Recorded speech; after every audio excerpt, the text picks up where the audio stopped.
Hey guys, today we're going to learn about how to write an equation from a word problem.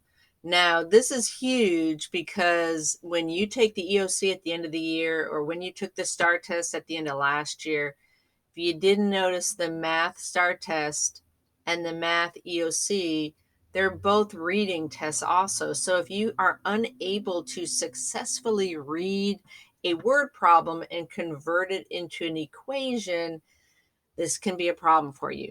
So I'm going to do a few right now, and I'm going to point out a couple of the biggest things that mess students up, because I think a lot of these you can do quite well, but you're going to be challenged by the ones that we do today, and you're going to do a few for homework tonight.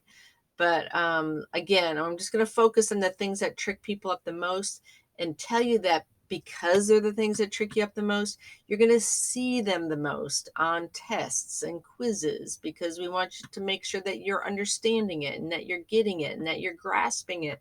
So please, please, please pay attention and listen up. These notes again will be available to you at any time. You can go back to them, and a blank copy of these notes will be attached. Also attached to this are words and math. Words and math is what we would refer to as an anchor chart. It will give you all the words that are used for addition, like sum. It'll give you all the words that are used for subtraction, like difference. It'll give you all the words for division, like quotient, etc., etc. So let's get started. So the first note I wanted you to take note of is the word less than. Less than messes up everybody. Less than is a turnaround word. More than is also a turnaround word, but if you mess up on more than, it's okay because you'll get the same answer. Turnaround means the number that's in front of it will actually be behind it, and the number that's behind it will be in front of it. That's what we like to call it, a turnaround word. But as you know, 3 plus 5 is the same as 5 plus 3. You get the same answer. But if you say 5 minus 3 and 3 minus 5, you'll get completely different answers. So the order of the numbers is important. Also, note number 2, when you're reading an equation and you see a number, that means a variable, and it can be any variable you want. If you continue reading through the same word problem and it says the same number, if you called the first variable x, you need to call that x also.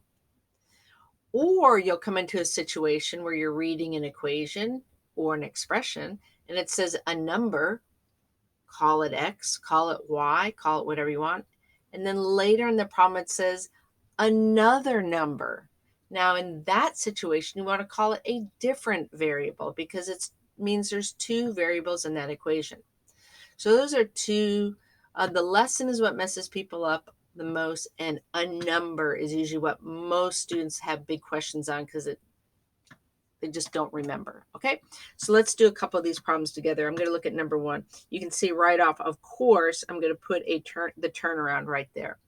So 4 less than the product of a number and 5 means that I'm going to take that 4 and put it behind the minus sign, because I know less than means subtraction. So I'm going to put a minus sign. I'm going to put the 4 behind it. That's a great way to start. Whenever you see less than, put a minus sign and put whatever is in front of it behind it. So let's figure out what's on the other side. It says the product of a number and 5. So you have to know what product means. It means multiplication. And there is a number. So it means 5 times x minus 4. And then you're done. There isn't anything more. This is called an expression. There's not an equal sign in it. So you're done. Let's look at the next one. 5 more than. Oh, there's that turnaround word. I'm going to go ahead and turn it around. So I'm going to put a plus sign because I know that more than means I'm adding. And so I'm going to put a 5 behind it. And then it says 5 more than what? 3 times. And this is a tricky one, so listen carefully. 3 times something. It says 3 times the sum. So let's look at what that looks like. 3 times, well, if there's a sum, There's going to be some parentheses there. The sum of what? A number and 6. So 5 more than, turn around, 3 times what? The sum of a number and 6 is the same as, so that's an equal sign, 2/3 of the same number. So 2/3, and I'm going to use an X because I used an X the first time. If you used a Y, then you'll use a Y. If you used a B or an A or whatever it is, just make sure you use the same ones. Okay, the next one, the difference. So I know there's going to be a minus sign there, so I'm going to go ahead and put a minus sign. A number squared is as much as, so the difference of a number squared and 8, excuse me, I read that wrong. So the difference, now when you see the word difference, whatever number they say first goes in the front, and whatever number they say next goes behind it. So you don't have to turn anything around. So a number, I'm going to use X, and a number squared, so I'm going to put a 2 up there, and 8. So there's my difference of a number squared and 8 is as much as 28. Now I want you to note, if you are having to type this into an answer document, you probably won't be able to do to the power of 2 floating. So I'm going to show you if you look right here, it talks about a key that is you'll have that you'll be able to use for sure if you're using a computer. I don't know about a phone, maybe, but anyway, it's kind of a little arrow up key, and that means to the power of. So you can always write it differently. You can write X to the power of 2, and everyone will know what you're talking about. Okay, next one, quotient. Quotient means division. You have to know that. If you don't know that, you look at the words and math sheet, and it will show you what quotient means. So the quotient of what? 5 less than 2 times a number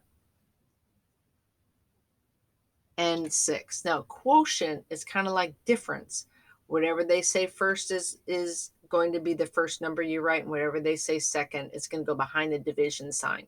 So I'm going to go ahead and write this as a big, huge fraction because it's kind of crazy looking. So I'm going to go ahead and write a fraction bar right there. 5 less than, okay, there's that less than again. So I put the 5 behind it. It's a turnaround. 2 times a number. 5 less than 2 times a number. The quotient of 5 less than 2 times a number and 6. So that's what's dividing in. So again, the quotient of 5 less than 2 times a number and 6. So it's basically kind of like saying the quotient of this expression and 6 is the same as 21. Okay? So again, this is about as hard as it gets, just letting you know. But you need to know these words too. Let's look at the next one. Ooh, this one messes people up. The area of Meg's kitchen is 182 square feet. This is 20% of the area of her first floor. F represents the first floor. So we want 20%. So look what it says. 182 is 20% of the first floor, which is represented by an F. So that's the same as 182 is 0.20 times F, or 182 is 0.2 F. Wow. So basically, whatever F is, let's say it's 1,000 square feet or whatever it is. That's bad math. Okay, if you multiply 0.2 by F, you're going to get 182. So 182 is 0.2 F. Now, if you wrote it like 0.2 F equals 182, that is also correct. Don't worry, don't sweat that kind of thing. Okay, the next one, this is a verbal expression. You're going to have to write things out. Mostly what you'll have to do is see an equation, and you might have some multiple choice answers, but just know that you'll be expected to write it out. But you can write this out a whole bunch of different times. I'm sorry, a whole bunch of different ways. So here's just one way to write it out. 1/2 x, well, that's a product, plus 3, that's a sum. So I could say the sum of um, the product of 1/2 and x and 3. The sum of the product of 1/2 and x and 3 is the same as the quotient of the square root of 10 and 5. Woo! That's just one way to do it. There's a bunch more ways. Just be careful and watch out for the phrase less than. I hope this was helpful. You can watch it as many times as you need to. I will see you later and be awesome.